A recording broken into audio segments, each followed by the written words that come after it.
ব্যাপার শাহরিয়া, তোকে না আজকে বাসায় তাড়াতাড়ি আসতে বললাম? মা, অফিসে অনেক কাজের চাপ। তোকে আমি 5 দিন আগেই বলে রেখেছিলাম, তাহলে ছুটি নিলি না কেন আজকে? তোর জন্য আর কতক্ষণ অপেক্ষা করবো আমরা? হ্যাঁ, আরে মা, কথাটা তো বোঝার চেষ্টা করো। আমি এত কিছু বুঝি না, তুই তাড়াতাড়ি চলে আয়। মা, আমি কথাটা শেষ করার আগেই কেটে দিল। অফিসে বসে নিজের কাজ করছিলাম, তখনই মা ফোন দিয়ে উপরের কথাগুলো বলল। একদিকে অফিসের কাজের চাপ, অন্যদিকে মায়ের ঠ্যাঙ্গানি। কি করব কিছুই বুঝতে পারছি না। মাথাটাই কাজ করা বন্ধ করে দিয়েছি। এত চাপ নিয়ে কি বাসা যায়?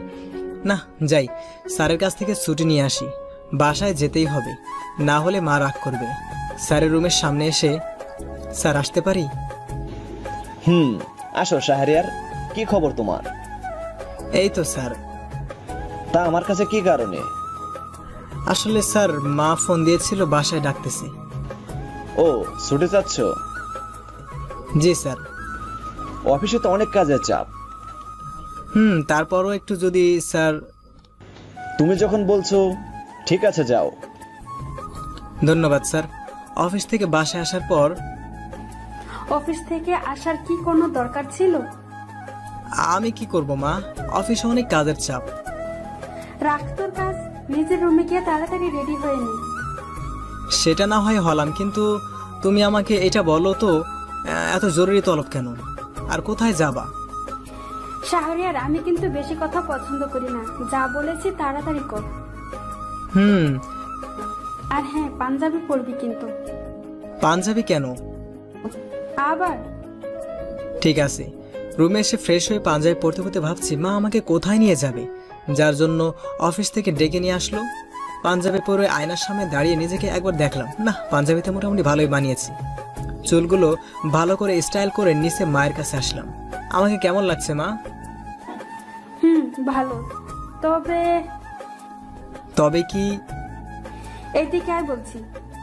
হুম পাঞ্জাবি পরেছিস, তার সাথে চুলগুলো স্টাইল করার কি কোনো দরকার ছিল? মায়ের সামনে গিয়ে হাসা বন্ধ কর বেয়াদব। তাড়াতাড়ি চল, অনেক দেরি হয়ে যাচ্ছে। মুচকি হাসি দিয়ে চলো। বাসার বাইরে এসে আমি যখনই বাইকে উঠতে যাব, অমনি। কি ব্যাপার, তুই বাইকে উঠতেছিস কেন? কেন, আবার বাইকে করে যাব তাই। বাইকে করে যাব মানে? শয়তান ছেলে, আমি তোর বাইকের পিছনে উঠবো এটা তুই কি করে ভাবলি? হ্যাঁ, কেন, মা গেলে কি হবে? কেন মানে তুই বাইক অনেক জোরে চালাস তাই? যা, বড় গাড়ি বাহির কর। আচ্ছা ঠিক আছে, এত এত রাগ আর কি আছে? অথবা গাড়ি নিয়ে মায়ের বলা ঠিকানায় চলে আসলাম। এটা কার বাসা মা? আর আব্বুর গাড়িটাও দেখি এইখানে আছে। তোর আপু অনেক আগেই এসেছে, এখন কথা কম বলে ভিতরে চল। ভিতরে গেলেই বুঝতে পারবি কার বাসা। বাসার ভিতরে এসে দেখি আব্বু আর আব্বুর বয়স্ক একজন লোক বসে বসে গল্প করছে। সালাম দিবি কিন্তু তোর আঙ্কেলকে। ঠিক আছে। আসসালামু আলাইকুম আঙ্কেল। ওয়ালাইকুম আসসালাম। কেমন আছো বাবা? জি ভালো, আপনি? আল্লাহর দয়ায় আমিও ভালো আছি। তা বিআই সাহেব, বৌমাকে নিয়ে আসেন, ছেলে তো এসেই গেছে। হ্যাঁ। আব্বুর মুখে বিআই সাহেব আর বৌমা কথাটা শুনে আমি গভীর চিন্তায় পড়ে গেলাম। কারণ আমার তো এখনো বিয়ে হয়নি, তাহলে বৌমা কোথা থেকে আসবে? জানা মতে আমার তো আর কোনো ভাই নেই। এসব চিন্তা করছিলাম, তখন একটা ছোট্ট মেয়ে এসে আমার পাশে বসলো। মেয়েটা দেখে তাকিয়ে আমি হা হয়ে গেলাম, কারণ মেয়েটার চোখ ছাড়া কিছুই দেখা যাচ্ছে না। বয়স 7 থেকে 8 হবে, তাতেই এত পর্দাশীল, মাশাআল্লাহ। মা, কি হচ্ছে এসব? তোমাদের বৌমা কই থেকে আসলো? ফিসফিস করে মায়ের কানে। চুপচাপ থাক, আস্তে আস্তে সব বুঝতে পারবি। মায়ের ধমক শুনে চুপ মেরে গেলাম। কিছুক্ষণ পর একজন মহিলা আর একটা বোরকা পরা মেয়ে নাস্তা নিয়ে আসলো। যে বোরকা পরেছে সে মহিলা নাকি মেয়ে কিছুই বুঝতে পারছি না, কারণ মাথা থেকে পা পর্যন্ত সম্পূর্ণ পর্দা করা, শুধু চোখগুলো দেখা যাচ্ছে। চোখগুলো দেখে বুঝতে পারলাম এটা মেয়ে, তবে চোখগুলো দেখতে মাশাআল্লাহ অনেক মায়াবী। ইভা মা, শাহরিয়ারকে শরবতটা দে। জি। এভার মুখে যে শব্দটা শুনে আমি অবাক হয়ে গেলাম। এত সুমধুর কণ্ঠ কারো হতে পারে আমার তো জানা ছিল না। কিরে, শরবত নিচ্ছিস না কেন? চিন্তায় মগ্ন ছিলাম, মায়ের কথায় হুঁশ ফিরল। তাকিয়ে দেখি ইভা আমার সামনে শরবতের গ্লাস ধরে আছে। এটা দেখে তাড়াতাড়ি করে গ্লাসটা ইভার হাত থেকে নিয়ে নিলাম। তাহলে বিআই সাহেব, আগামী মাসে 2 তারিখে বিয়েটা হচ্ছে, কি বলেন? জি। আমরা তাহলে আজকে আসি মানে খাওয়া দাওয়া করবেন, তারপর আপনারা যাবেন। আজকে না বেআইন সাহেবা, অন্য আরেক দিন। এটা কেমন কথা? আজকে আমার একটু তাড়া আছে বিআই সাহেব, আজকে যেতে হবে, অন্য আরেক দিন এসে খাবো। অতঃপর সবার কাছ থেকে বিদায় নিয়ে বাসা চলে আসলাম। এতক্ষণ কি হলো কিছুই বুঝতে পারলাম না। 2 তারিখ কিসের বিয়ে, কার বিয়ে কিছুই বুঝতে পারছি না। মাথাটা কেমন যেন ঝিমঝিম করছে। মা, 2 তারিখে কার বিয়ে? কার মানে তোর বিয়ে? কি, আমার বিয়ে? হ্যাঁ, এসব কি বলছো মা? যা শুনেছিস তাই, এবার সাথে তোর বিয়ে ঠিক করেছি। আমার বিয়ে? অথচ আমি জানি না, এখনো মেয়েকে দেখলামই না, তাতেই বিয়ে? আমি দেখেছি তাতেই হবে, তোকে দেখতে হবে না। আর এবার তোর সামনে বেপরদায় আসবেও না যতক্ষণ না বিয়ে হচ্ছে। তাই বলে না মা, এই বিয়ে আমি করতে পারবো না। কি এত বড় কথা? মা, তুই এতটা খারাপ হয়ে গেছিস, আমার কথার উপর কথা বলিস? মায়ের হাতে চড় খাওয়ার পর গালে হাত দিয়ে মাথা নিচু করে চুপচাপ দাঁড়িয়ে আছি। বিয়ে নিয়ে যেন আমি আর কোনো প্রকার কথা না শুনতে পাই। এখন নিজের রুমে যা। মায়ের কথা মতো নিজের রুমে এসে বিছানায় ধপাস করে বসে পড়লাম। ভাবতেই পারছে না এরকম একটা মেয়েকে আমাকে বিয়ে করতে হবে। নিজের বউকে নিয়ে কতই না স্বপ্ন দেখেছি, শেষে কি না না না এই বিয়ে আমাকে যে করে হোক আটকাতে হবে। কিন্তু এর জন্য যে আমাকে মেয়েটার সাথে কথা বলতে হবে। কালকে তো অফিস বন্ধ, তাই কালকেই এই বিষয়টা নিয়ে মেয়েটার সাথে কথা বলতে হবে। সিগারেটটা হাতে নিয়ে বারান্দায় চলে গেলাম। সিগারেটে একটা টান দিচ্ছি আর আকাশের দিকে তাকিয়ে সেই ধোঁয়াগুলো ছেড়ে দিচ্ছি। পরের দিন সেই সকাল থেকে বাইক নিয়ে ইভাদের বাসার সামনে দাঁড়িয়ে আছি, কিন্তু একবারের জন্যেও ইভাকে দেখতে পেলাম না। হেলমেট মাথায় দিয়ে বাইকে বসে আছি। 30 মিনিট পর একটা বোরকা পরা মেয়ে ইভাদের বাসা থেকে বেরিয়ে আসলো। ভেবে নিলাম এটা ইভা হবে, তাই আমিও আস্তে আস্তে ইভার পিছন পিছন বাইক চালাতে লাগলাম। কিছু দূর যাওয়ার পরে বাইকটা জোরে টেনে ইভার সামনে গিয়ে দাঁড়িয়ে পড়লাম। আমার এমন আচমকা দাঁড়িয়ে থাকা দেখে ইভা ভয় পেয়ে গেল। হাতে থাকা ব্যাগটা খামচি মেরে ধরে দাঁড়িয়ে আছে। আমার মাথায় হেলমেট থাকায় আমাকে চিনতে পারছে না। হেলমেটটা খুলে ফেললাম। আমার চেহারাটা দেখে ইভা স্বস্তির নিঃশ্বাস ফেলল। আপনি? হে, আমি। আপনার সাথে আমার কিছু কথা আছে, একটু সাইডে আসুন। এই বলে এবার হাতটা ধরে টেনে সাইডে নিয়ে যেতে ধরলাম। কি করছেন কি? আমার হাতটা ছেড়ে দিন। পরপুরুষ হয়ে আপনি এভাবে আমার হাত ধরতে পারেন না, প্লিজ ছেড়ে দিন। এবার কথা শোনা মাত্রই হাতটা ছেড়ে দিলাম। সরি, আমি বুঝতে পারিনি। তা যে কারণে আপনাকে দাঁড় করালাম সেইটা হলো আমি আপনাকে বিয়ে করতে পারবো না। কথাটা শোনা মাত্রই ইভা মাথা তুলে আমার দিকে তাকালো। প্লিজ, আপনি আমাকে ভুল বুঝবেন না। আপনি নিশ্চয়ই ভাবছেন আমি প্রেম করি আর প্রেমিকার জন্যই এমনটা বলছি। আসলে তা না। আমি চেয়েছিলাম আমার বউ আমার মতোই হবে, একটু মডার্ন। কিন্তু আপনি তো পর্দাশীল, তাই আপনার সাথে আমার যায় না। আমি আপনার যোগ্য না। আপনি বরং অন্য একটা ছেলেকে বিয়ে করে নিন, যে কিনা আপনার মতোই ধার্মিক। আচ্ছা ঠিক আছে, ভালো থাকবেন। আমি তাহলে আসি। বাইকটা নিয়ে এবার সামনে থেকে চলে আসলাম। সারাদিন ঘোরাঘুরি করে রাতে বাসায় ফিরলাম। খাবার টেবিলে কি ব্যাপার মা, আমার প্লেট কোথায়? খাবার টেবিলে এসে দেখি সবার প্লেট আছে, কিন্তু আমারটা নেই। তোর আজকে কোনো খাবার নেই? নেই মানে? আজকে সকালে কোথায় গিয়েছিলি? কেন? যা বলতে বলেছি তাই বল। অফিসের কাজ ছিল, সেখানে গিয়েছিলাম। ভয়ে মিথ্যা কথা বললাম। মিথ্যা কথা? তুই আজকে ইবার সাথে দেখা করতে গিয়েছিলি বিয়েটা ভাঙতে। তোকে বলেছিলাম না এই বিয়েটা হবে, তারপরও কেন গিয়েছিলি? সরি মা। আজকে যে ভুল করেছিস, এই ভুল যেন আর দ্বিতীয়বার না হয়। আমি জানতাম তুই এরকম কিছু একটা করবি, তাই তো তোর পিছনে লোক লাগিয়েছি। কখন কি করবি সব খবর আমি পেয়ে যাব। রুমে যা, আমি এখন এই বিষয় নিয়ে ইবার সাথে কথা বলবো। খিদে লাগছে, খাবার খাবো না? এত বড় কাজ করে এসেছিস, আবার খাবার চাচ্ছিস? যা রুমে যা। মায়ের এমন ভয়ঙ্কর রূপ দেখে আর 1 মিনিটও দেরি না করে দৌড় দিয়ে রুমে চলে আসলাম। সেই ছোট্টবেলা থেকে আমি মাকে জমের মতো ভয় পাই। পেটের মধ্যে ইঁদুর দৌড়াদৌড়ি করছে, সারাদিন খাই নাই, প্রচুর খিদা লাগছে। রাত 11টা বাজে, বিছানায় শুয়ে এপাশ ওপাশ করছি, খিদার কারণে ঘুম আসতেছে না। শেষমেশ উপায় না পেয়ে বিছানা থেকে উঠে চোরের মতো রান্নাঘরে গেলাম। পুরো রান্নাঘর খুঁজে কোনো খাবার পেলাম না, এমনকি বিস্কুটও নেই যে খাবো। হতাশ হয়ে রুমে ফিরে আসতে ধরলাম। হঠাৎ করে কেউ একজন আমার ঘাড়ে হাত দেওয়ায় দাঁড়িয়ে পড়লাম। পিছনে ঘুরে দেখি মা। খুব খিদা লাগছে? হুম। যা টেবিলে বস, আমি খাবার নিয়ে আসতেছি। কিছুক্ষণ টেবিলে বসে থাকার পর মা খাবার নিয়ে আসলো। নে হা কর, আমি খাইয়ে দেই। দরকার নেই। রাগ করিস কেন? হা কর। মায়ের উপর কি রাগ অভিমান করে থাকা যায়? তাই হা করলাম। খাবার খাওয়া শেষে রুমে এসে দিলাম একটা লম্বা ঘুম। দেখতে দেখতে 2 তারিখ চলে আসলো। আমি এখন বিয়ে করতে যাচ্ছি। শত চেষ্টার পরেও বিয়েটা আটকাতে পারলাম না। ইভার সাথে ওই দিনের পর থেকে আর কথা বা দেখা কোনটাই হয়নি। বিয়ে বাড়িতে এসেই আমি অনেকটাই অবাক হয়ে গেলাম। ভেবেছিলাম আজকে হয়তো বা ইভাকে দেখতে পারবো, কিন্তু না, ইভা আজকেও বোরকা পরে আছে, শুধু চোখগুলো দেখা যাচ্ছে। আমাকে দেখা মাত্রই চোখটা নামিয়ে নিল। কি রে ভাই, তোর হবু বউ কোথায়? আছে। কই, আমি তো দেখতে পাচ্ছি না। ওই যে বোরকা পরা মেয়েটা আছে না, ওইটাই আমার হবু বউ। কি? তুই আর ওই মেয়েটা কেমনে কি? সবকিছু মা করেছি, আমাকে বাধ্য হয়ে বিয়েটা করতে হচ্ছে। তুই খুশি নাই বিয়েতে? না, এতক্ষণ থেকে আমার চেহারার এক্সপ্রেশন দেখে এটুকুই বুঝতে পারিস নাই? হ্যাঁ বুঝতে পেরেছি, তবে হালকা। কিন্তু তুই খুশি না কেন এই বিয়েতে?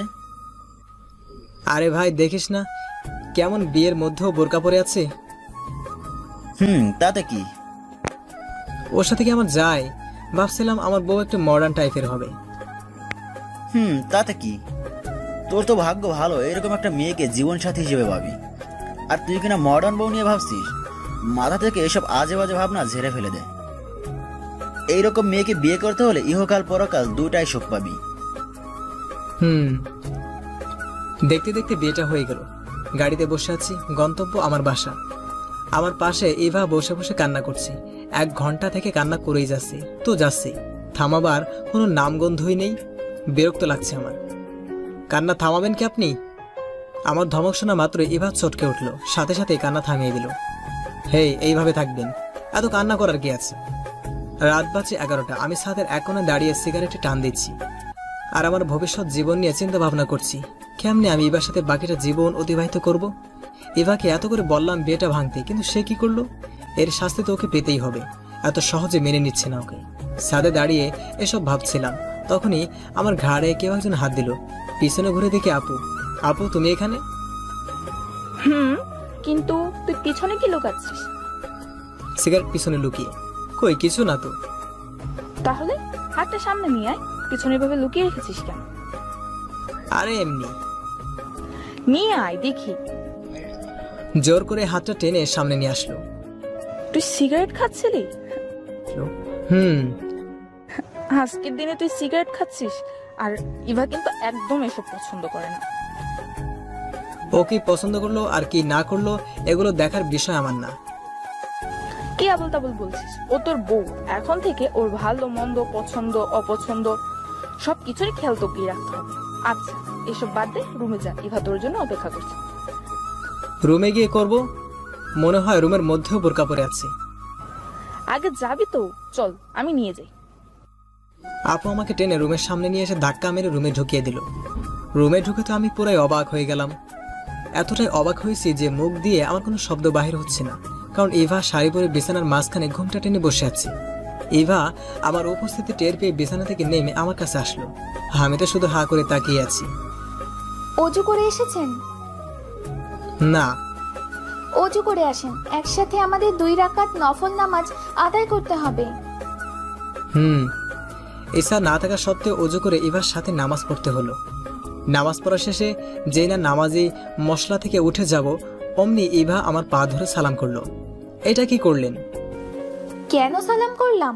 বিয়ের প্রথম রাতে বরকে সালাম করতে হয়, তাই। হ্যাঁ বর, আস্তে আস্তে। কিছু কি বললেন? না, তা আপনি শাড়ি পরছেন কেন? বোরকা কোথায় গেল? বোরখা পরবো কেন? আপনি তো এখন আমার স্বামী, আপনার সামনে শাড়ি পরে থাকতেই পারি। আপনার পুরো অধিকার আছে আমাকে দেখার। ও আমাকে দেখবেন না? না, দেখবো না। আপনি বরং শুয়ে পড়েন, আমিও শুয়ে পড়ি, আমার খুব ঘুম পাচ্ছে। ঠিক আছে। মনে মনে ভাবতে লাগলাম, মানুষ এতটা শান্ত প্রকৃতির কিভাবে হয়? আমি না করার পরও কোনো রিয়াকশন নেই। আপনি নিচে বিছানা করছেন কেন? ঘুমাবো তাই। বিছানায় ঘুমাবেন না? না, নিচে ঘুমাবো, আপনি বিছানায় ঘুমাবেন। কেন? কেন মানে? আমি কি আপনাকে এর জন্য জবাবদিহিতা দেব? আপনি আপনার মতো করে চলবেন আর আমি আমার মতো করে। আপনাকে বলছিলাম না বিয়েটা না করতে, তারপরও কেন করলেন?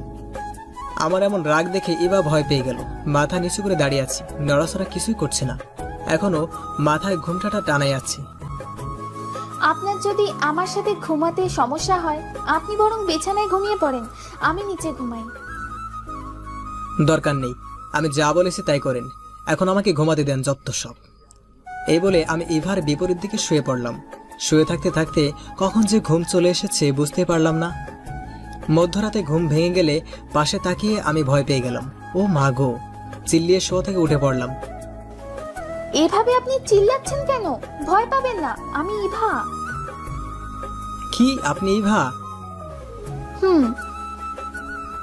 আসলে ঘুম ভেঙে যাওয়ার পর আমি পাশে তাকিয়ে দেখি একটা মেয়ে শুয়ে আছে। ডিম লাইটের আলোয় মুখটা জল করছে। এটা দেখে আমি ভয় পেয়ে গেছিলাম। ইভাকে দেখতে এত মায়াবী লাগছে যে আমার কল্পনারও বাহিরে। ভাবতেই পারিনি ইভা দেখতে এতটা মায়াবী আর সুন্দর হবে। আমি হা করে ইভার দিকে এক ধ্যানে তাকিয়ে আছি তো তাকিয়ে আছি। আপনি এভাবে আমার দিকে তাকিয়ে আছেন কেন? কথা বলছেন না যে? কিছু কি বলছিলেন? ধ্যান ভেঙে গেলে। বলছিলাম আপনি তখন ওভাবে চিল্লিয়ে উঠলেন কেন? ভয় পেয়ে গেছিলাম তাই। কেন? দাঁড়ান, আপনি নিচে আমার পাশে শুয়েছিলেন কেন? আপনাকে না বিছানায় ঘুমাতে বলছিলাম। কি হলো বলেন? আপনি আমার বর, আপনাকে নিচে রেখে আমি কিভাবে উপরে বিছানায় ঘুমাই, তাই আপনার পাশে শুয়ে পড়েছিলাম। তাই বলে আমার পাশে শুতে হবে? আজব! আপনার কারণে আমার ঘুমটাই নষ্ট হয়ে গেল। আমি তো ইচ্ছে করে আপনার ঘুম নষ্ট করিনি। চুপ! মুখে মুখে তর্ক করেন। যান বিছানায় গিয়ে শুয়ে পড়েন। না, যাব না। আপনি যেখানে ঘুমাবেন আমিও সেখানেই ঘুমাবো। আপনাকে নিচে রেখে আমি বিছানায় ঘুমাতে পারবো না। আমার ঘুমানোর সাথে আপনার সম্পর্ক কি? হ্যাঁ, আমি যেখানে ইচ্ছা সেখানেই ঘুমাবো, আপনি বিছানায় যান। আপনি তাহলে যাবেন না? আচ্ছা, আমি যদি বিছানায় ঘুমাই তখন আপনি কোথায় ঘুমাবেন? তখন আপনি যেখানে ঘুমাতে বলবেন সেখানেই ঘুমাবো। যদি নিচে থাকতে বলেন তাহলে নিচেই ঘুমাবো। ও আল্লাহ, কি মুসিবতে পড়লাম। আচ্ছা ঠিক আছে, চলেন বিছানায় ঘুমাবো, তবে মাঝখানে কোলবালিশ দেয়া থাকবে। ঠিক আছে। অথবা এবার জেদের কাছে হার মেনে মাঝখানে কোলবালিশ দিয়ে বিছানায় শুয়ে পড়লাম। ঘন্টাখানেক পর অনুভব করলাম কেউ একজন আমার শরীরে ধরে ঝাঁকি দিচ্ছে। চোখটা আস্তে আস্তে খুলে সামনের দিকে তাকিয়ে দেখি ইভা। মেজাজটা আবার গরম হয়ে গেল। কি হয়েছে কি? এই আপনার জন্য কি শান্তি মতো ঘুমাতে পারবো না? না মানে, ফজরের আজান দিয়েছে, আপনি নামাজ পড়বেন না? আমি? কেন? নামাজ পড়লে ক্ষতি কি? মসজিদে গিয়ে নামাজ পড়ে আসেন, দেখবেন অনেক ভালো লাগবে। যাচ্ছে একটু পর, আর একটু ঘুমিয়ে নেই। ততক্ষণে তো নামাজের ওয়াক্ত শেষ হয়ে যাবে, প্লিজ উঠে পড়েন। আচ্ছা ঠিক আছে। বিছানা থেকে উঠে অজু করে পাঞ্জাবি পায়জামা পরে মসজিদে গেলাম নামাজ পড়তে। নামাজ পড়ে যখন হেঁটে হেঁটে বাসায় আসতেছিলাম তখন কেন জানি একটা আলাদা প্রশান্তি মনের মধ্যে বিরাজ করছিল। বাসায় এসে দেখি বাবা মা নামাজ পড়ে বাগানে এসে চা খাচ্ছে। আমাকে পাঞ্জাবি পাজামায় দেখে তারা আমাদেরকে হা করে তাকিয়ে আছে। শাহরিয়ার মা, আমি যা দেখছি তুমিও কি তাই দেখছো? নাকি আমাদের দুইজনেরই চোখ নষ্ট হয়েছে? তোমাদের চোখ নষ্ট হতে যাবে কেন বাবা? তোমাকে এত করে বলার পরও নামাজ আদায় করাতে পারতাম না, আর সেই কিনা তুমি পাঞ্জাবি পায়জামা পরে মসজিদ থেকে নামাজ পড়ে আসলা। বাবা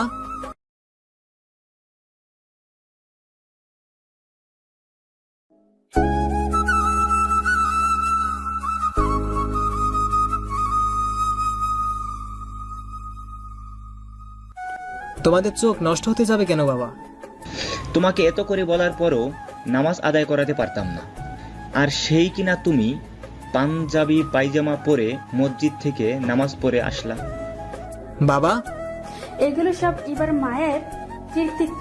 তোমাকে বলেছিলাম না, একমাত্র ইবা মাই পারবে আমার ছেলেকে ইসলামের পথে ফিরিয়ে নিয়ে আসতে। তাই তো দেখছি। মা, বাবা মায়ের সামনে আর না থেকে বাসার ভিতরে চলে আসলাম। নিজের রুমের দিকে যত এগোচ্ছি ততই গুনগুন শব্দের আওয়াজ পাচ্ছি। রুমের ভিতরে এসে দেখি ইভা জায়নামাজে বসে গুনগুন করে কোরআন শরীফ তেলাওয়াত করছে। এমন সুমধুর কণ্ঠস্বরে আমি আগে কখনো কোরআন তেলাওয়াত করা শুনিনি। বিছানায় বসে বসে ইভার কোরআন তেলাওয়াত শুনছি। হঠাৎ করে ইভা কোরআন তেলাওয়াত বন্ধ করে দিল। থামলেন কেন? নিজের অজান্তেই আমি কথাটা ইভাকে বলে ফেললাম।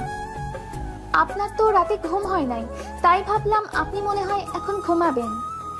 ঘুমাবো না, আর আপনি বরং কোরআন তেলাওয়াত করেন, আমি তা বসে বসে শুনি। ঠিক আছে। ইভা এই কথা বলে আবার কোরআন তেলাওয়াতে মনোযোগ দিল। বিছানায় হেলান দিয়ে এবার কোরআন তেলাওয়াত শুনতে শুনতে কখন যে ঘুমের রাজ্যে হারিয়ে গেছি বলতেই পারি না। যখন ঘুম ভেঙে গেল তাকিয়ে দেখি আমি বিছানায় ভালোভাবে শুয়ে আছি। এটা দেখে আমি কিছুটা অবাকই হলাম। কিছুক্ষণ পর ইভা রুমে চা নিয়ে হাজির হলো। এই নিন আপনার চা। দেন। আপনি আমার বোরকা পরেছেন? বাইরের অনেক ছেলে বাসায় এসেছে, তাই বোরখা পরেছি। তাদের সামনে তো আর আমি বেপরদায় যেতে পারি না। বাইরে ছেলে মানে? আপনার বন্ধুরা এসেছে। ও, কখন এসেছে? কিছুক্ষণ আগে। আমাকে ডাক দিলেন না কেন? কালকে রাতে তো আপনার ঘুম হয় নাই, তাই ডাক দেই নাই। কি হলো, চা না খেয়ে কোথায় যাচ্ছেন? বন্ধুদের কাছে। চাটুকু খেয়ে যান, ওনারা তো বাগানে বসে আছে। পরে খাবো, আগে ওদের সাথে দেখা করতে হবে। এই বলে রুম থেকে বাইরে হয়ে সোজা বাগানে চলে আসলাম। বাগানে আসার পর সব বন্ধুরা আমার দিকে এমনভাবে তাকাচ্ছে যেন আমি মনে হয় ভিন্ন গ্রহের প্রাণী, ভুল করে এখানে চলে এসেছি। কি ব্যাপার, তোরা সবাই আমার দিকে এভাবে তাকিয়ে আছিস কেন? এখন কয়টা বাজে জানিস? কয়টা বাজে? 11টা।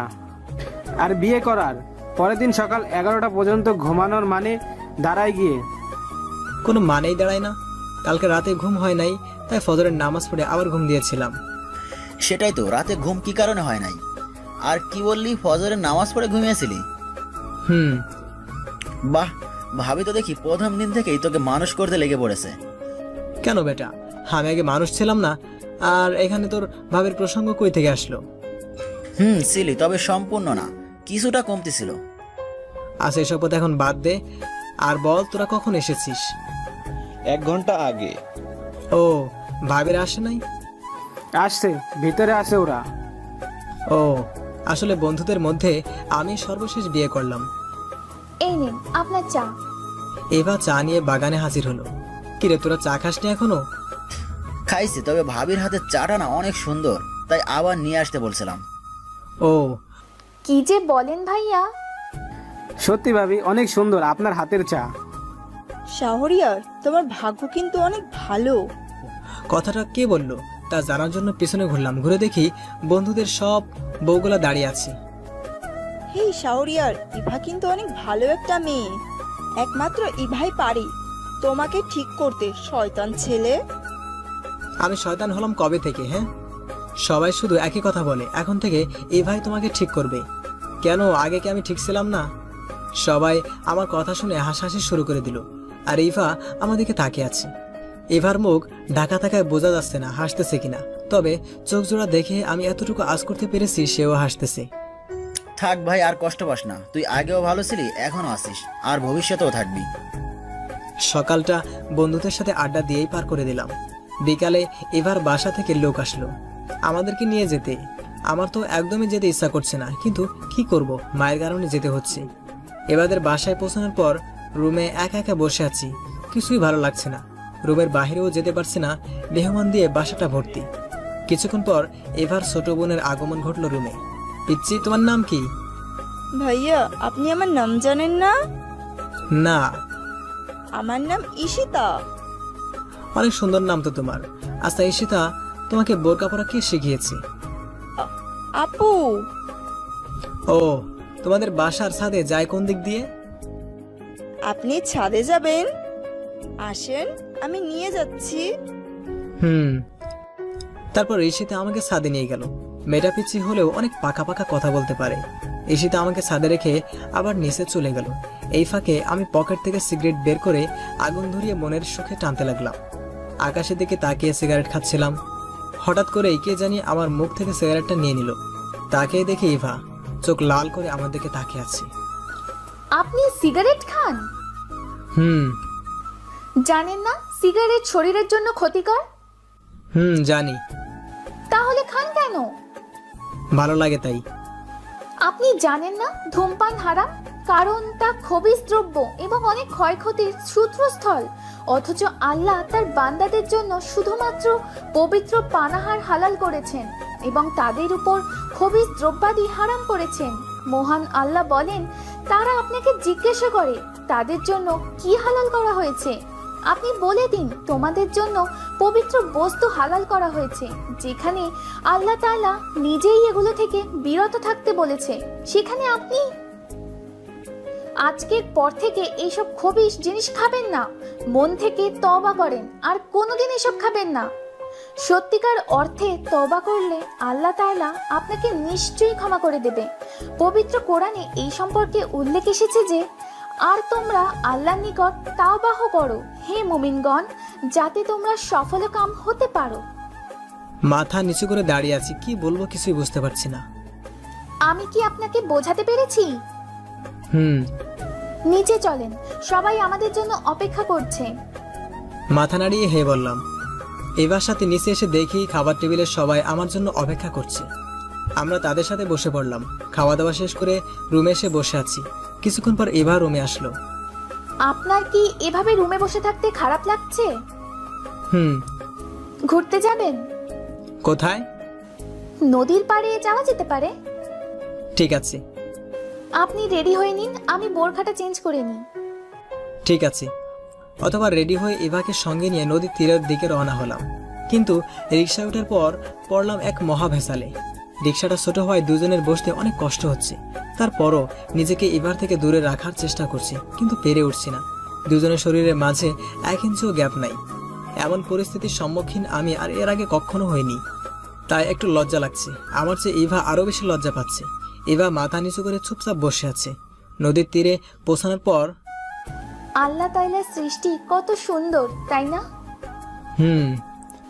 আপনি কি জানেন আল্লাহ তাআলার সৃষ্টি নিয়ে চিন্তা ভাবনা করলে সব পাওয়া যায়।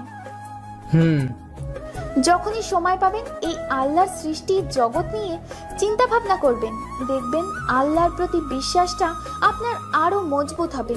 মন খারাপ থাকলেও ভালো হয়ে যাবে। নদীর তীরে বসে বসে ইভা আর আমি গল্প করছি। আমি গল্প করছি বললে ভুল হবে, কারণ ইভা বলছে আর আমি শুধু শুনছি। কেন জানি ইভার কথাগুলো শুনতে আমার খুব অনেক ভালো লাগে। মন চায় শুনতে থাকি তো শুনতেই থাকি। চলেন বাসায় যাব। এত তাড়াতাড়ি? আর একটু পর গেলে হয় না? কিছুক্ষণ পর আজান দিবে, বাসায় গিয়ে নামাজ পড়তে হবে। ও ঠিক আছে, চলেন। 5 দিন পর। আপনি কোথাও কি যাচ্ছেন? অফিসের জন্য রেডি হচ্ছিলাম, তখন ইভা এসে উপরের কথাটা বলল।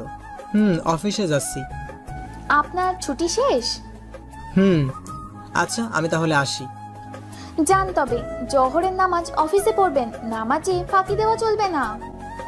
আপনি এই 5 দিনে আমার যে অভ্যাস তৈরি করে দিয়েছেন, তাতে আমার নামাজ পড়া ছাড়া আর থাকতেই পারবো না। আপনি না বললেও পড়তাম। আমার কথা শুনে ইভা অনেক খুশি হলো, সেটা তার চেহারা দেখে স্পষ্ট বুঝতে পারছি। ভালো থাকবেন, আল্লাহ হাফেজ। আল্লাহ হাফেজ। অতবার বাইকটা নিয়ে অফিসের দিকে রওনা দিলাম। ইভা মেয়েটা আসলে অনেক ভালো। আমার ভাবনা যে এতদিন ভুল ছিল, সেটা আমি এখন হাড়ে হাড়ে টের পাচ্ছি। ইভাই আমার জন্য পারফেক্ট। ইভা আমার জীবনে এসে আমার জীবনটাই বদলে দিয়েছে। কি ব্যাপার শাহরিয়ার, এত খুশি খুশি লাগছে কেন? কি ব্যাপার শাহরিয়ার, এত খুশি খুশি লাগছে কেন? বউয়ের কাছ থেকে অনেক ভালোবাসা পাচ্ছেন মনে হয়। বউটাও পেয়েছেন, মাশাআল্লাহ। খুশি মনে অফিসে ঢুকতেছিলাম, তখনই রাফি কথাগুলো বলল।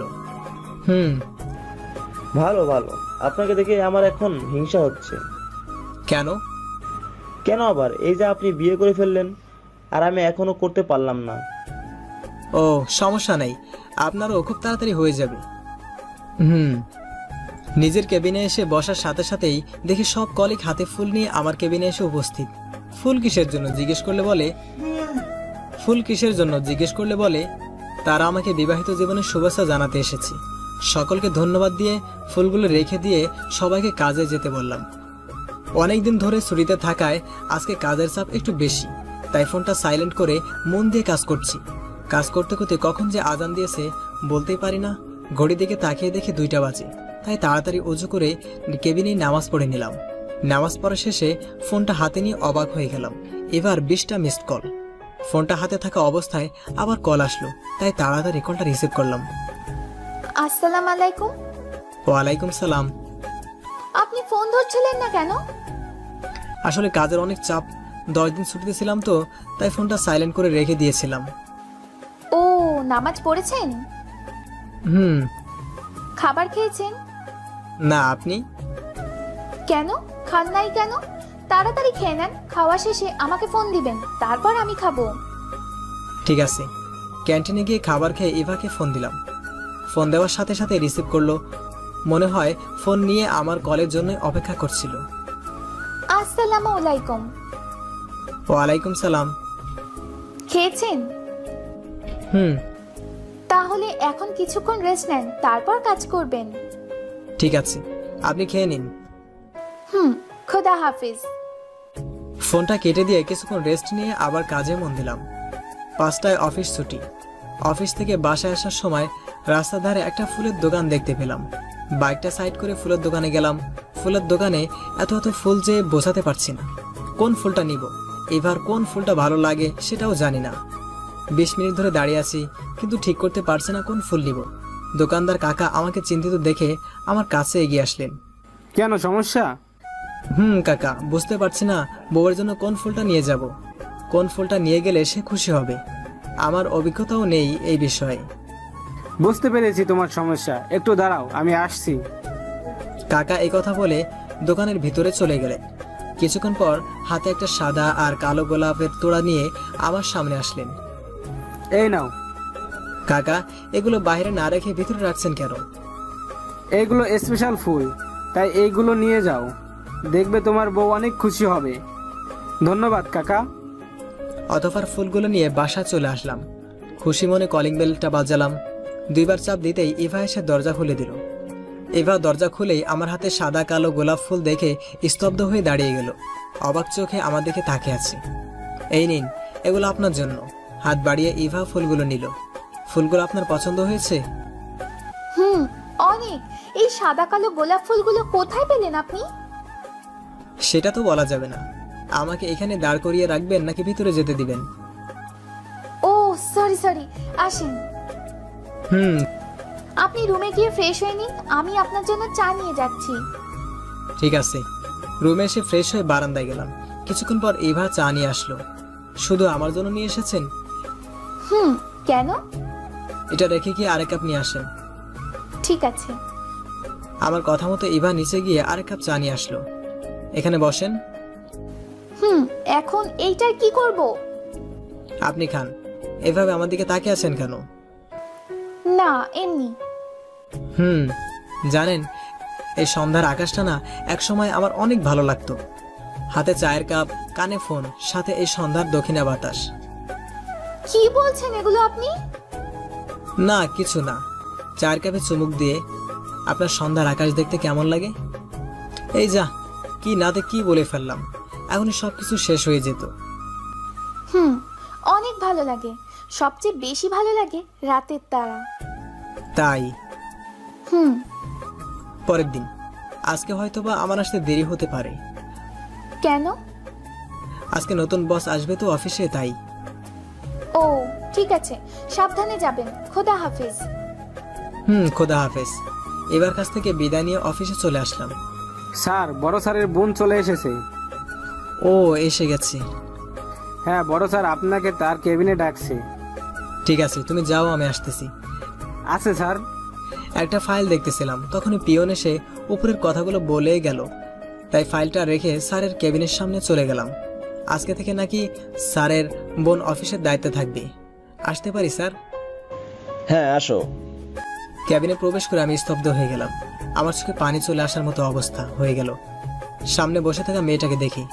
মেয়েটাও আমার দিকে চোখ বড় বড় করে তাকিয়ে আছে। কি হলো, বসো। জি স্যার। পরিচয় করিয়ে দেই, এই হচ্ছে নীলা, আমার বোন। নীলা, ও হচ্ছে শাহরিয়ার, যার কথা তোকে আমি বলেছিলাম। শাহরিয়ার, তোমাকে তো বলেছিলাম আজকের থেকে আমার বোন অফিসে আসবে, আমি আর আসবো না। তাই ওর যদি কাজে কোনো সমস্যা হয় তাহলে তুমি একটু দেখবে। জি স্যার। আর নীলা, তোর যদি কোনো কাজ বুঝতে সমস্যা হয় তাহলে শাহরিয়ারকে বলবি। ঠিক আছে ভাইয়া। স্যার তাহলে আমি আসি, কয়েকটা ফাইল দেখার আছে তো। ঠিক আছে। তাড়াতাড়ি করে স্যারের ক্যাবিন থেকে নিজের ক্যাবিনে চলে আসলাম। রকিং চেয়ারে বসে চোখ দুটো বন্ধ করে আছি, মাথাটা কেমন জানি ঝিমঝিম করছে, বুঝে উঠতে পারছে না কি করব। যে অতীত থেকে নিজেকে অনেক কষ্টে সরিয়ে নিয়ে আসলাম, নতুন করে জীবনটা সাজাতে শুরু করলাম, সেই অতীতই আবার আমার সামনে। চোখ দুটো কেমন জানি ঝাপসা হয়ে যাচ্ছে, নিজেকে আর সামলে রাখতে পারছি না।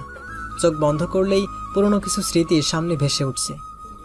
নিজেকে অনেক কষ্টে সামলে নিলাম, কারণ এটা অফিস, এখানে এরকম করলে চলবে না, আমাকে শক্ত হতে হবে। রাত 10টা বাজে, আমি এখনো বাসায় ফিরে যাইনি।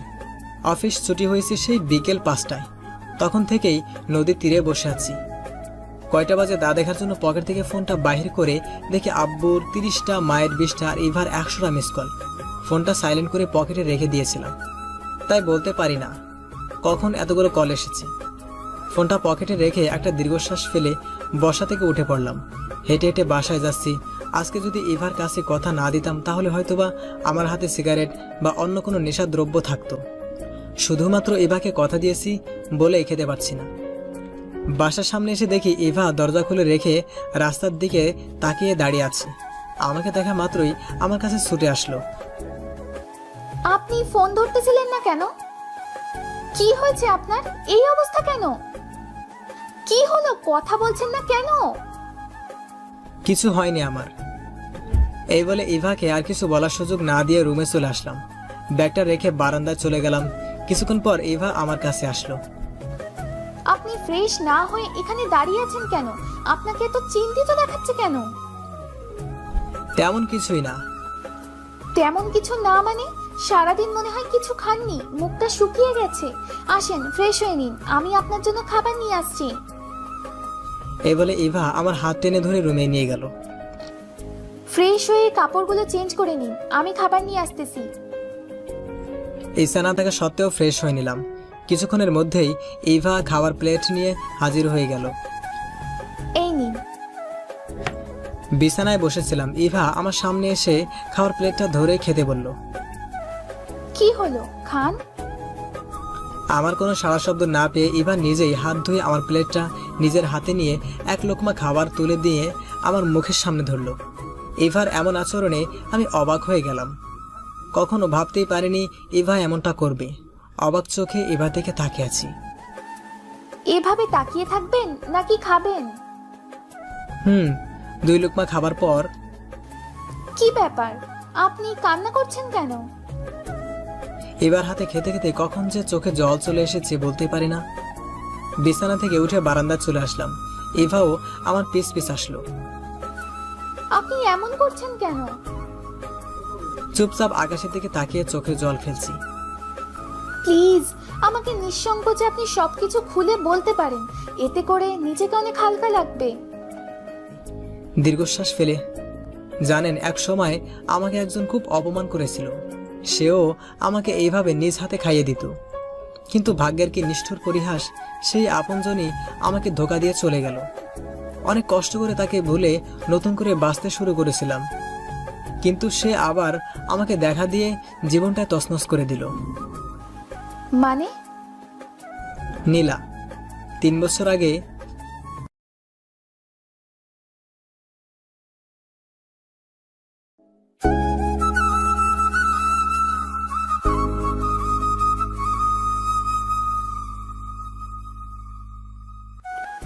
মানে?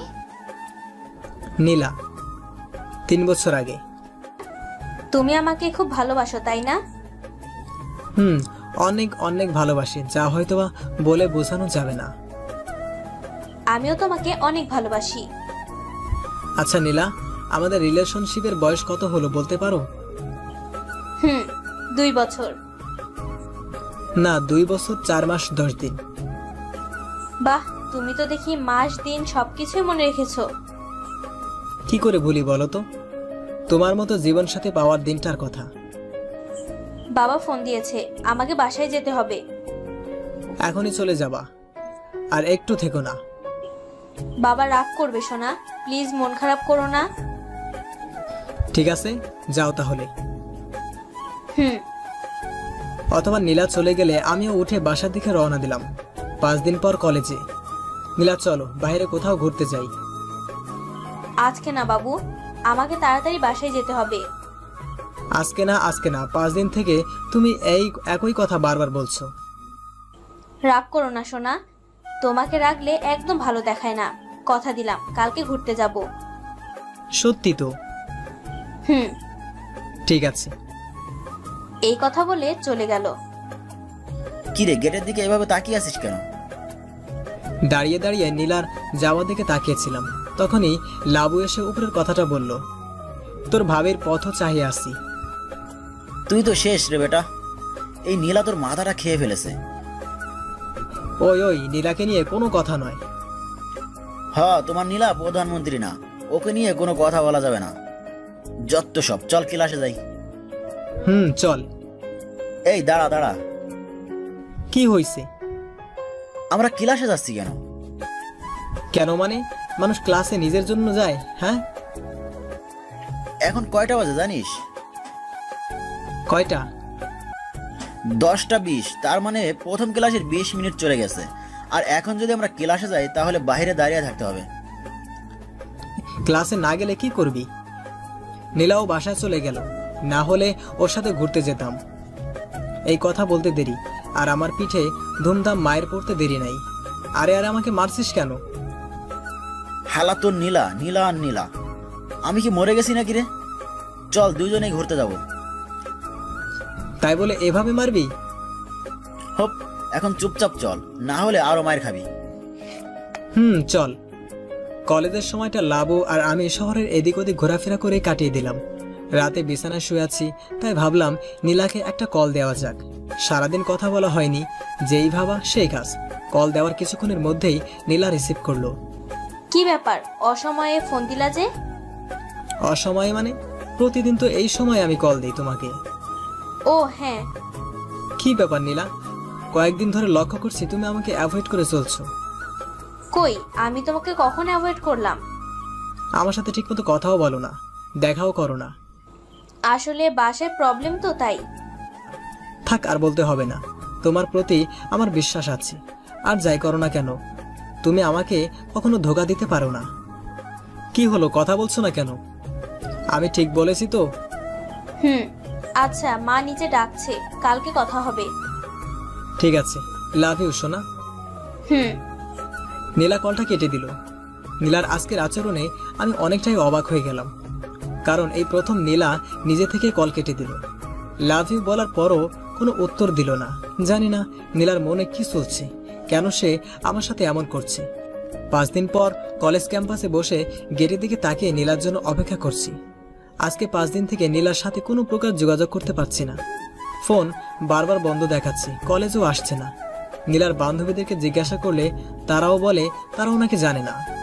আমি পাগল প্রায় হয়ে গিয়েছি নীলার সাথে যোগাযোগ করতে না পারায়। শাহরিয়ার, ক্যাম্পাসে বসে নীলার জন্য অপেক্ষা করছিলাম, তখনই নীলার বান্ধবী আরোহী আমার কাছে আসলো। নীলার জন্য অপেক্ষা করছো? অপেক্ষা করে লাভ নেই, নীলা আর আসবে না। মানে কি বলতে চাচ্ছ তুমি? এইটা নাও। এটা কিসের চিরকুট? আগে নাও তো। আহা, এখনই খুলো না, বাসায় গিয়ে খুলে দেখবে। এতে কি এমন লেখা আছে যে আমি এখানে পড়তে পারবো না? বললাম না, বাসায় গিয়ে পড়বে, আর এইটা পড়ার পর তোমার সবকিছুর উত্তর তুমি পেয়ে যাবে। আচ্ছা ঠিক আছে, তুমি যখন বলছো বাসায় গিয়ে খুলে দেখবো। এখন তাহলে আমি আসি। ওকে। কলেজ থেকে বাসায় তাড়াতাড়ি চলে আসলাম। বাসায় এসে রুমের দরজাটা লাগিয়ে দিয়ে ব্যাগটা রেখে চিরকুটটা নিয়ে বিছানায় বসে পড়লাম। চিরকুটটা আস্তে আস্তে খুলে দেখি একটা নাম্বার। এটা দেখে মেজাজটাই গরম হয়ে গেল আরোহীর প্রতি। মেয়েটা মনে হয় আমাকে বোকা বানিয়ে দিল। কিন্তু পরক্ষণে মনে পড়ল নীলার নাম্বার তো বন্ধ হতে পারে, এটা নীলার নতুন নাম্বার। তাই আর দেরি না করে ডায়াল প্যাডে নাম্বারটা তুলে কল করলাম। কিছুক্ষণ রিং হওয়ার পর রিসিভ করলো। আসসালামু আলাইকুম। ওয়ালাইকুম আসসালাম। কে বলছেন? জি, নীলা আছে কি? হ্যাঁ আছে। আপনি কে বলছেন? আমি ওর ফ্রেন্ড। আপনি কি? আমি নীলার হাজবেন্ড। কি হাজবেন্ড? হাজবেন্ড কথাটা শুনে আমার মাথায় বাজ পড়লো। কে ফোন দিয়েছে? তোমার ফ্রেন্ড। কই দাও দেখি। নীলা আর ছেলেটার কথোপকথন আমি ফোনের এই পাশ থেকে স্পষ্ট শুনতে পাচ্ছি। কে? কেমন আছো নীলা? শাহরিয়ার? হয়তোবা আমাকে আশাও করনি। কেন করলে তুমি এমনটা আমার সাথে নীলা? কেন খেলা করলে আমার নিষ্পাপ ভালোবাসা নিয়ে? যাই হোক, দোয়া করি স্বামীর সংসার নিয়ে শোকে থাকো। আর 1 সেকেন্ডও দেরি না করে ফোনটা কেটে দিয়ে কান্নায় ভেঙে পড়লাম। বিশ্বাস করতে পারছি না নীলা আমার সাথে এমনটা করেছে। যাকে অন্ধের মতো বিশ্বাস করতাম, শেষ পর্যন্ত সে আমাকে ধোঁকা দিল। বর্তমান সেই দিনের পর থেকে আমি অন্য এক জগতে চলে গিয়েছিলাম। সারাক্ষণ নেশা করতাম, কলেজে যেতাম না, বন্ধু বান্ধবের সাথে মিশতাম না। সারাদিন ঘরে দরজা লাগিয়ে কান্না করতাম আর নেশা করতাম। বাবা মা বন্ধু বান্ধব সবাই আমার এমন অবস্থা দেখে অনেক ভয় পেয়ে যায়। তারপর তারা আমাকে অনেক বুঝিয়ে শুনিয়ে আস্তে আস্তে নেশার জগৎ থেকে ফিরিয়ে নিয়ে আসে। বাবা মায়ের কথায় পড়ালেখা শেষ করে চাকরিতে জয়েন করি। কিন্তু দেখেন ভাগ্যের কি নিষ্ঠুর পরিহাস, আমার বসের বোন হলো নীলা। আর আজকে সে আমার অফিসে জয়েন করেছে নতুন এমডি হিসেবে। খুব ভালোবাসেন নীলাকে, তাই না? ভালোবাসা? ওর জন্য আমার মধ্যে শুধু ঘৃণা রয়েছে, ঘৃণা। ওর জন্য তো ভালোবাসা সেই দিনই মরে গিয়েছিল যেই দিন ও আমাকে ধোঁকা দিয়েছিল। তাহলে কান্না করছেন কেন? জানি না, ওকে দেখার পর থেকে কিছু স্মৃতি তাড়া করে বেড়াচ্ছে। আল্লাহ তাআলা যা করে ভালোর জন্যই করে। নীলাকে না পাওয়ার পিছনে নিশ্চয়ই কোনো না কোনো কারণ আছে। কারণ আছে। কি? এই যে আপনাকে অর্ধাঙ্গিনী হিসেবে পাবো বলে। এভাবে বলবেন না প্লিজ। কেন, আমি কি ভুল কিছু বলেছি? আরে তা না, আমার লজ্জা করে। নিজেকে আমার কাছ থেকে ছাড়িয়ে নিয়ে ইভা দৌড় দিয়ে বারান্দা থেকে চলে গেল। ইভাকে এমন লজ্জা পেতে দেখে আমার খুব হাসি পাচ্ছে।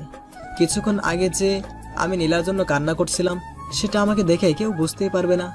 ইভার সাথে কথা বলে এখন কেন জানি আর নীলার কথা মনেই পড়ছে না। রাত 11টা বাজে।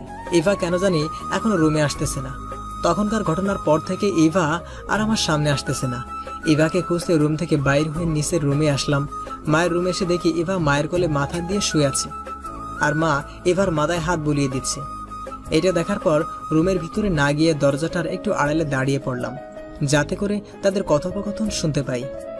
ইভা বলল, মা আপনার ছেলে কিন্তু অনেক ভালো। তাই? আমার ছেলেটা তোর খেয়াল ঠিক মতো রাখে তো? ওকে একটু শাসনে রাখবি, তাহলে দেখবি তোর কথা মতো চলবে। মা, শাহরিয়ার তোমাকে এত ভয় পায় কেন? ছোটবেলায় একবার আমাদের পাশের বাসার আমের গাছে উঠে সব আম চুরি করেছিল, আর এইটা আমি জানার পরে ওকে এমন মার মেরেছিলাম যে 10 দিন জ্বরে আক্রান্ত ছিল। আর এই মার খাওয়ার পর থেকে শাহরিয়ার আমাকে ভয় পায়। কি? মায়ের কথা শুনে ইভা হাসিতে মেতে উঠল, আর এদিকে মায়ের প্রতি আমার রাগ উঠে গেল। এই কথাগুলো কি ইভাকে বলার খুব প্রয়োজন ছিল? জানিস, শাহরিয়ার ছোটবেলায় অনেক দুষ্ট আর খচ্চর ছিল। প্রতিদিন বাসায় একটা না একটা বিচার ওর নামে আসতো। আমি অনেক রাগারাগি করলেও তোর আব্বু ওকে কিছুই বলতো না।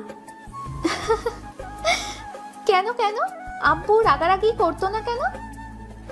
একটা মাত্র ছেলে যে, তাই খুব আদর করতো। ও। ইভা মায়ের কথা শুনে হাসতে হাসতে মনে হয় কান্নাই করে ফেলবে। না, এখানে আর এভাবে দাঁড়িয়ে থাকলে চলবে না, না হলে মা আমার মান ইজ্জত সব শেষ করে ফেলবে। মা রুমে প্রবেশ করতে করতে এমনভাবে রুমে প্রবেশ করলাম যেন তারা বুঝতেই পারে না আমি এতক্ষণ লুকিয়ে লুকিয়ে তাদের কথা শুনছিলাম। আমার কথা শোনা মাত্রই ইভা মায়ের কোল থেকে ধরফড়িয়ে উঠে পড়ল। কে রে, তুই এখনো ঘুমাস নাই? না মা, ঘুম আসতেছে না। ও, বুঝতে পেরেছি কি কারণে ঘুম আসতেছে না। মাকে তাকিয়ে থাকতে দেখে ইভা মাথা নিচু করে ফেলল। যাক, তাহলে টোপটা কাজে লেগেছে। এবার রুমে গিয়ে ঘুমিয়ে পড়ো, অনেক রাত হয়েছে। ঠিক আছে মা। এই কথা বলে ইভা দৌড় দিয়ে রুম থেকে চলে গেল। কি রে, এখনো দাঁড়িয়ে আছিস কেন? বউকে তো পাঠিয়ে দিয়েছি, এবার গিয়ে ঘুমিয়ে পড়। রুমে আসার পর দেখি ইভা লাইট অফ করে বিছানায় শুয়ে পড়েছি। আমিও গিয়ে আমার বালিশে শুয়ে পড়লাম। মাকে ওইভাবে কথাটা না বললেও পারতেন। আমি তো স্বাভাবিকভাবে কথাগুলো বললাম, এখন মা অন্যভাবে নিলে আমি কি করব? আর আপনি আমার থেকে পালিয়ে বেড়াচ্ছেন কেন? আপনি মোটেও স্বাভাবিকভাবে কথাগুলো বলেন নাই। ইস, মা যে কি ভাবছে আল্লাহ মাবুদই জানে। হিহি। হাসা বন্ধ করে ঘুমিয়ে পড়েন, অনেক রাত হয়েছে, না হলে ফজরের সময় উঠতে কষ্ট হবে। পরের দিন। কি ব্যাপার, আজকে আপনি অফিসে যাবেন না? না। কেন? নীলার কারণে? হুম। এখন থেকে ও তো প্রতিদিন অফিসে থাকবে, তাহলে কি আপনি আর অফিসে যাবেন না? ওর জন্য অফিসে যাওয়া বন্ধ করে দেবেন? কি করব বলেন? ওকে দেখলেই যে। ওকে দেখতে দেখতে যখন অভ্যস্ত হয়ে যাবেন, দেখবেন তখন আর আপনার কোনো সমস্যা হচ্ছে না। তাহলে আর বসে না থেকে রেডি হয়ে অফিসে যান। ঠিক আছে। অতঃপর এভার কথা মতো রেডি হয়ে এভার কাছ থেকে বিদায় নিয়ে অফিসে চলে আসলাম। অফিসে আসতে আসতে 20 মিনিট লেট হয়ে গেল। স্যার, ম্যাডাম আপনাকে তার কেবিনে ডাকছে। ঠিক আছে। নিজের ক্যাবিনে ঢোকার আগে পিয়ন এসে ম্যাডামের ক্যাবিনে যেতে বলল। নীলার ক্যাবিনের সামনে দাঁড়িয়ে আছি, ঢুকতে কেমন জানি লাগছে, বুকটা দুরু দুরু করে কাঁপছে। শেষমেশ মনে সাহস নিয়ে ঢুকেই পড়লাম। আসসালামু আলাইকুম ম্যাডাম। ওয়ালাইকুম আসসালাম। আমাকে ডেকেছিলেন? নীলা আমাদেরকে কেমন করে যেন তাকিয়ে আছে, এতে করে আমার আনইজি ফিল হচ্ছে। আমার কথার উত্তর না দিয়ে নীলাকে ড্যাব ড্যাব করে তাকিয়ে থাকতে দেখে মেজাজটাই গরম হয়ে গেল। ম্যাডাম আমাকে ডেকেছিলেন? আসতে এত লেট হলো কেন? বাসায় একটু সমস্যা হয়েছিল। এভাবে নিজের ইচ্ছে মতো অফিসে আসলে তো আর হবে না। আশা করি পরের দিন থেকে এমনটা আর করবেন না। জি ম্যাডাম। তাহলে এখন নিজের কাজে যান। জি। নীলার কেবিন থেকে নিজের কেবিনে এসে কাজে মন দিলাম। অনেক কাজ পড়ে আছে, কালকে কিছুই করতে পারিনি। আর একটা ফাইল দেখলেই আজকের মতো কাজ শেষের মধ্যে ইভা একবার ফোন দিয়ে আমাকে নামাজ পড়তে বলেছে। 3টা বাজে, কাজের চাপে এখনো নামাজ পড়া হয়ে ওঠেনি। ফাইলগুলো তাড়াতাড়ি গুছিয়ে রেখে নামাজ পড়ে নিলাম। নামাজ পড়ে যখনই ক্যান্টিনে খেতে যেতে ধরলাম, তখনই পিয়ন এসে বলে গেল ম্যাডাম নাকি আমাকে ডেকেছি। তাই ক্যান্টিনে না গিয়ে ম্যাডামের কেবিনে গেলাম। ফাইলগুলোর কাজ কি শেষ হয়েছে? জি ম্যাম। দুপুরে খেয়েছেন? না ম্যাম। ও ঠিক আছে, গিয়ে খেয়ে নেন।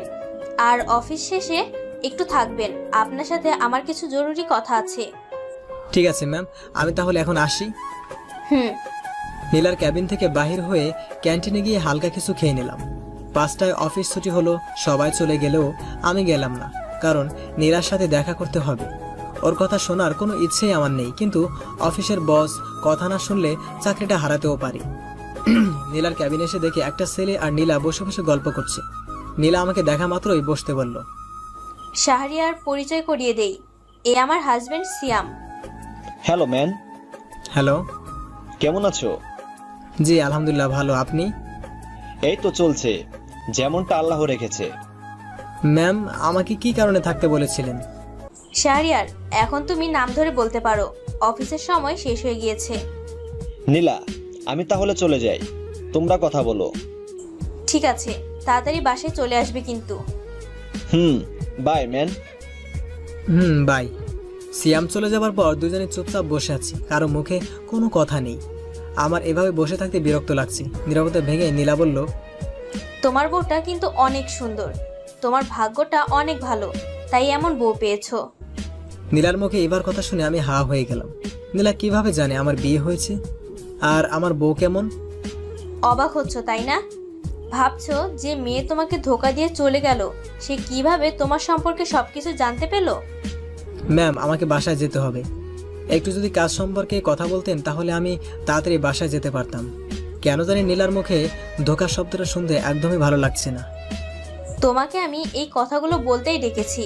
তুমি আমার সম্পর্কে এতদিন থেকে যে ভুল ধারণা পোষণ করছো তা ভাঙিয়ে দিতেই তোমাকে ডেকেছি। কি ভুল ধারণা? হে, আপনি আমার মন নিয়ে খেলছেন, এটা ভুল ধারণা? হ্যাঁ, এটাই তোমার ভুল ধারণা। আমি তোমার মন নিয়ে কখনো খেলা করিনি। তোমাকে আমি মন থেকে ভালোবাসতাম। মন থেকে ভালোবাসতেন? মন থেকে ভালোবাসলে এভাবে